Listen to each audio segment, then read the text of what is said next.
Olá, tudo bem? Você está com fome da palavra? Hoje eu gostaria de falar rapidamente com você um assunto que me encanta os olhos.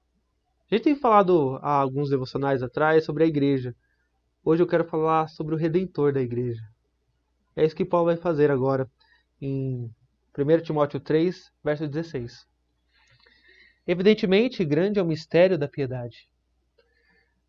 Aquele que foi manifestado na carne, foi justificado em espírito, contemplado por anjos, pregado entre os gentios, crido no mundo, recebido na glória. Amém. O que é piedade? Piedade, Mark Jones, para mim, ele define muito bem o que é piedade. Piedade é você enxergar o mundo com os olhos de Cristo. É você enxergar o mundo com os olhos do Redentor. É quando você consegue dizer, não vivo mais eu, mas Cristo vive em mim. É você amar a Deus e amar as coisas de Deus. Isso é piedade. Isso é verdadeira religião. Somente o cristianismo tem isso. E Paulo diz que o mistério da piedade, entenda como mistério aqui aquilo que era oculto outrora e que fora revelado em Jesus Cristo. Eu acho que eu já falei em algum devocional e retomo isso. Mistério, na linguagem paulina, é aquilo que estava encoberto no Antigo Testamento e que é revelado no Novo. Tá? Então, Paulo está dizendo, grande é o mistério da piedade, da verdadeira religião. O que Deus mostrou para o seu povo foi algo belíssimo. Algo que nenhum homem, jamais, Shakespeare, C.S. Lewis, qualquer grande escritor jamais teriam pensado nisso. Deus vindo em carne e morrendo pelo seu povo. A religião cristã jamais teria sido produto da criatividade humana. Porque as religiões, fora o cristianismo, elas têm muitos pontos de contato, sabe? Você vê um Deus irado que quer se satisfazer, um Deus que é meio humanizado e com seus defeitos e pecados. No cristianismo você não tem isso. É um Deus santo, que não tem começo nem fim, imutável, infinito, imenso, grandioso, que se fez homem para morrer pelo seu povo. Conceito de graça. É isso que nós encontramos nesse grande mistério. É Deus falando, vocês não mereciam, vocês não poderiam se salvar, mas eu faço por vocês e salvo vocês. Olha, é algo belíssimo.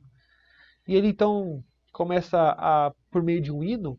Alguns estudiosos vão dizer que esse hino era cantado na igreja do primeiro século. Nós não sabemos ao certo quem compôs.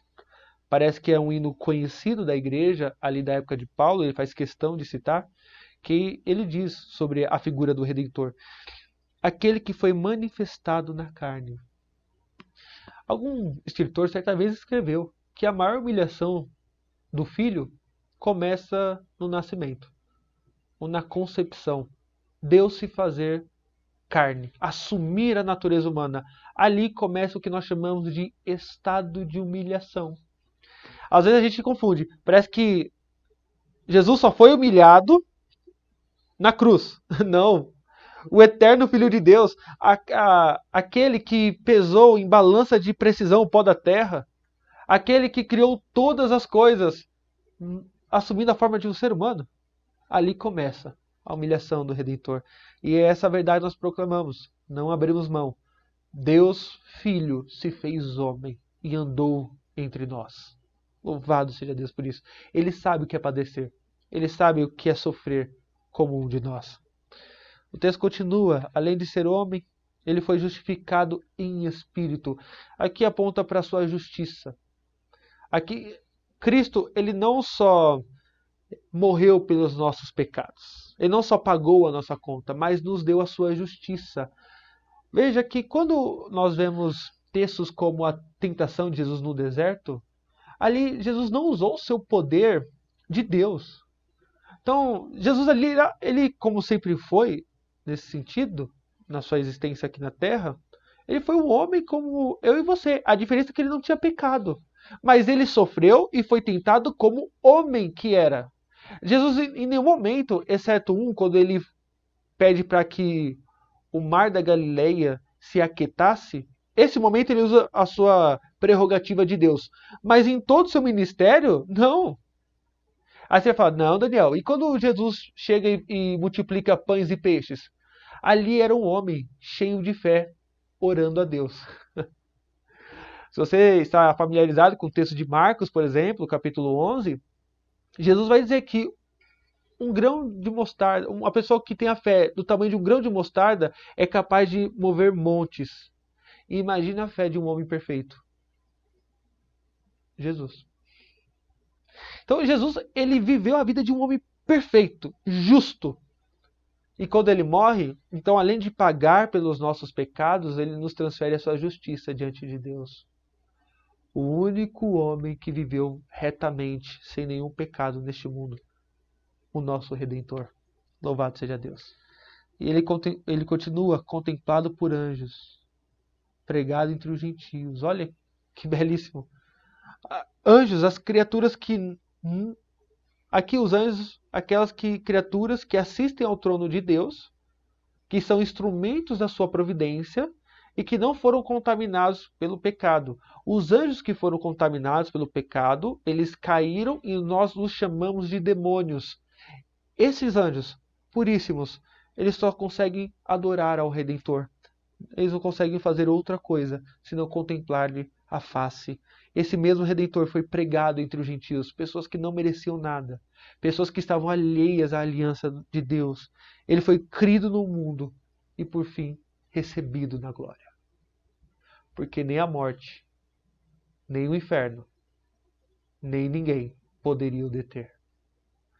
Como o homem que era, ele viveu uma vida íntegra diante de Deus, pagou o nosso pecado e ascendeu aos céus como vitorioso. É nisso que reside a nossa esperança. A nossa esperança não está em governantes, não está na política, não está em ninguém, a não ser neste Redentor. Por isso que Paulo vai dizer, quando ele se despede dos presbíteros de Éfeso, que aqueles presbíteros deveriam cuidar do rebanho de Deus, porque este Deus comprou esse rebanho com o seu sangue. Este é o nosso Redentor. Louvado seja Deus por isso. Vamos orar? Senhor, hoje eu quero fazer uma oração de adoração ao Senhor. Adoração pelo teu amor para conosco. Um amor inexplicável, um amor inefável. Um amor que eu não trocaria nem por 1 milhão de paraísos. Porque nenhum deles seriam páreos para o amor que há em Cristo Jesus, nosso Redentor. Aquele que assumiu a forma de homem. Assumiu a nossa natureza. Morreu pelos nossos pecados e nos deu a sua justiça.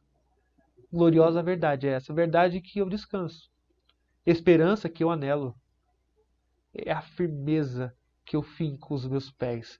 É a rocha pela qual estou seguro. Louvado seja o Senhor por isso. Como é precioso meditar no nosso Redentor. E que essa verdade não saia do meu e do coração das pessoas que estão me ouvindo nesse exato momento. Que elas consigam enxergar essa verdade na tua palavra, que é perfeita e agradável. Ajude-nos, ó Deus, a sempre te adorar e a sempre nos encantarmos com o teu amor. É em nome de Jesus que eu oro. Amém. Se você chegou a mais esse final de vídeo, eu peço que você curta, compartilhe, se possível, comente. Se você não é inscrito, se inscreve no nosso canal, a fim de que nós alcancemos o maior número de pessoas para a glória de Deus. Até a próxima.